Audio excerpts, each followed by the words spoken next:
factor. Let me throw you a couple names that have been bandied about in the last few days, and you tell me yes or no. Today, Jonathan Allen was cut loose by the Commanders. There was talk that the Debo trade could have involved Jonathan Allen. So I think we've got every reason to believe that the Niners have some interest in Jonathan Allen. What do you think? Is that should they try to get Jonathan Allen? Should they make a play for Jonathan Allen as an interior player as they try to rebuild this defensive line? Yeah, and a lot of the chatter, as you noted, was that the 49ers were interested in Jonathan Allen as being a part of that Deebo Samuel trade, but they kind of balked at it because they weren't willing to take on that astronomical salary that Allen would come to the Niners with. And so the smart play, I thought, see if he gets released, he becomes a free agent, then you can sign him for cheap. And he doesn't necessarily fit what the Niners are looking for and what John Lynch mentioned multiple times in Indy last week, the last time that he spoke publicly of the Niners trying to get younger. But he does fulfill a need that the Niners have at that defensive tackle spot because they need to rebuild that defensive line. They need edge rushers. They need defensive tackles. And Allen is a player who could come to the Niners at a pretty affordable rate, good pedigree, two-time Pro Bowler, good size at 6'3", 300 pounds. He was a first-round pick by Washington back in the 2017 NFL Draft out of Alabama, and he's been a very durable player too. Outside of this past year, when he got hurt, it was a pec or triceps, but he still was able to come back for the NFC Championship game, I believe, or at least that playoff run. But his games played. Rookie year 5, but then he went 16, 15, 16, 17, 16, 16 before playing 8. And he's been a pretty good sack guy from that interior defensive line outside of year 1, 8, 6, 2, 9, 7.5, 5.5. And even though he played in 8 games in 2024, he still had 3 sacks. And so it really all comes down to the price tag for a player like Jonathan Allen and a player like Joey Bosa. Because if you can get those players at a decent price tag, I'm interested. If they want more money, let them go somewhere else because I think there could be more cost-controlled options out there. But clearly the Niners have interest in him because they thought about including him in the Debo trade.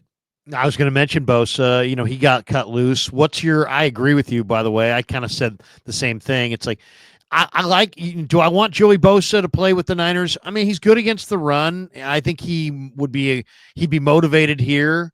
But I really don't want to spend a lot of money on this. What kind of dollar figure do you think they could get Bosa at? What I was saying, 2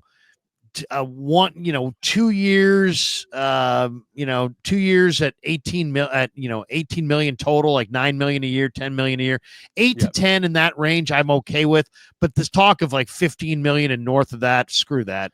If he wants that, move on. Yeah. The highest price that I'm willing to go, $10 million per year.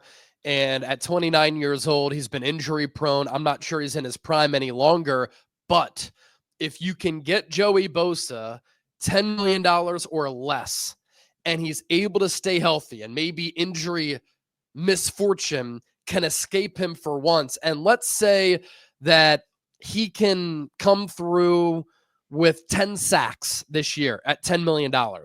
That is worth it. You're paying $1 million per sack, and it's at a preeminent position. That's very important. You need to be able to rush after the quarterback. Nick Bosa hasn't been able to get help over the last few years. Leonard Floyd was just okay. Yetur Gross-Matos was hurt. The D Ford trade did not work out. The Chase Young trade did not work out. The Niners have missed Arden Key and Charles Omenihu, but they left for bigger paydays. Understandable as to why they decided to leave. But you need another good edge rusher opposite of Nick Bosa. And bringing back Joey Bosa, it would be a fun story. Mama Bosa wants it to happen. Nick Bosa has said it's going to be scary for the rest of the NFL. He's talked publicly about it. Joey Bosa has as well. But Nick and Joey, if you want this to happen, if you want the brothers to team up, Joey's going to have to sign for a cheap rate. And he's already made a bunch of coin. Nick Bosa's making $34 million per year. If you're going to chase a bag, you're not going to be able to come to the Niners. That's what I'm telling Joey. If you want to play for a cheap rate, come to the Niners, and I'm flexing my muscle a little bit. I'm utilizing all the leverage that I can. You two can team up, but it has to be on our terms at a price tag that we agree with. And you would hope and pray that Bosa is able to stay healthy. And if you even give him $8 to $10 million and he gets hurt and he plays 12 to 13 games, but when he's on the field, he ends up producing, you know that you're going to be okay because you didn't give him all that much money. They can't operate in just an insane way and give him a bunch of money. It makes no sense with what they've said they want to do. Get younger and get healthier. And so that's kind of where I draw the line with Bosa. Now, last time he had a double-digit sack season was in 2021. That was the last time he played 16-plus games. When he's been on the field, he has been productive. So that could be a good sign where if he can stay healthy, then you know that he's most likely going to be able to produce. What about Harold Landry? Does that name intrigue you? The Titans are releasing the former Boston College pass rusher. He's a little younger, and it seems like he's been a little bit more productive than some of the other guys who have been cut loose. But he's a little lighter, too. I mean, the Niners typically like bigger defensive ends. He's a little bit more of an outside linebacker size. What do you think of Harold Landry in this mix? Does he excite you at all? Yeah, definitely more of an outside linebacker type, whereas Joey Bosa is more like Nick Bosa, hand in the dirt, trying to get after the quarterback. Landry, 6'2", 252. He's only 28 years old. He'll turn 29 in June. I actually really like the production, and I think that the fit here could actually work pretty well despite him being more of that outside linebacker, and I don't think that he's going to really break the bank in free agency. And so if you sign a player like Joey Bosa, you sign a player like Harold Landry, you find a way to build up the offensive line, the defensive line, you take a defensive tackle, you take an edge rusher, it helps you right now. It also helps you in the future if you're able to operate within your financial constraints.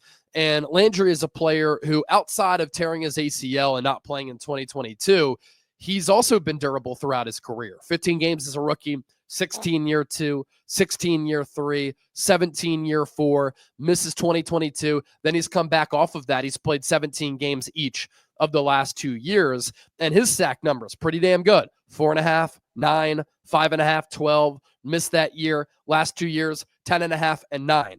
And so if you can get a Bosa, Joey, if you can get a Landry around $10 million and they give you that type of production, then I'm all in on entertaining those types of moves.